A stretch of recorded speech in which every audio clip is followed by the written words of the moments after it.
Oh, you bold, beautiful bastards, it's still just Bill. This is going to be a long one, so scroll on if you don't have the time to hang. Listen, last night, I woke up at 3 o'clock this morning to deactivate my septic alarm, and my front door was wide open.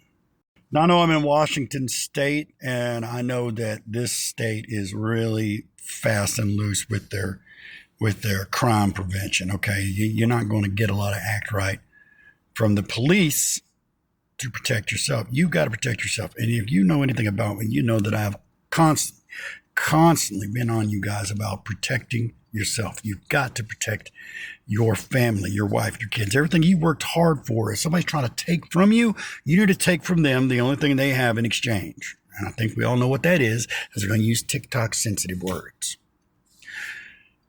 It made me think about something. About 3 or 4 months ago, back in the summer, probably even last year, there were the Kia boys. There were these youngsters running around, stealing Kias, going on joy rides, probably doing smashing crabs at weed stores, that old chestnut.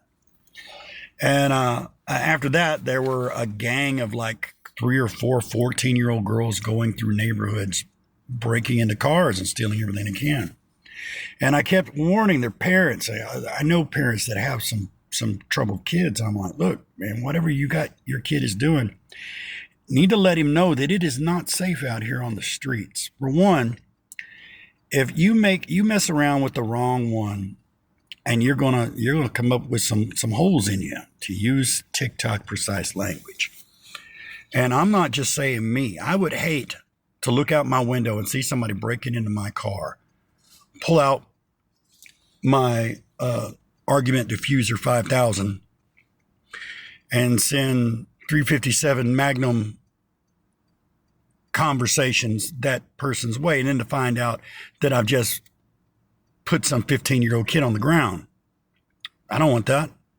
I don't want that.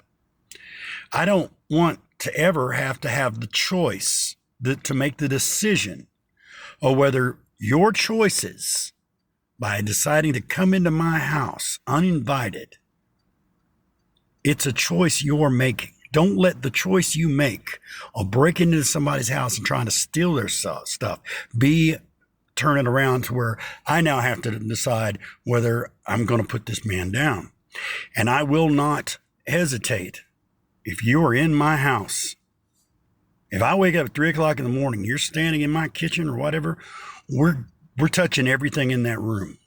You're going to touch everything in that room. I'm trying to let you know that never has life been so cheaply gambled.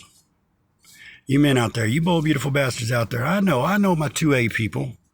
I open carry. I know a lot of guys that open carry, but y'all need to not, the kids, these idiots, these dummies, you dummies out there, you need to really, really think, do I want to go in there? Do I want to enter that door and take all the decisions out of my hands? Because once you're in my house, you've made the last decision you're going to make. I'll be making all the decisions for you for the remainder of your existence, at least while you're in that house. I hope this doesn't sound like I'm blowing smoke up being a badass. I'm not trying to be a badass. I am trying to be able to rest at night knowing that my wife and my children can lay their heads down and sleep in safety and security. And if you come to me, you come at my house, you leave me no choice.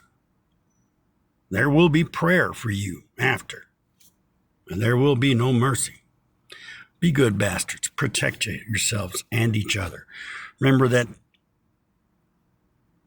this is a big, bad, scary world out there, and good men are losing their lives because the bad men, there's nothing stopping them. It is a wave. Not the kind of wave you want to be on. Look, be good bastards. I never want to have to make the choice to take someone's life. I hope that no one ever puts me in that position. Other than that, keep them loaded, keep them sharpened, keep them nearby. Be good bastards. Goodbye. Call your mama.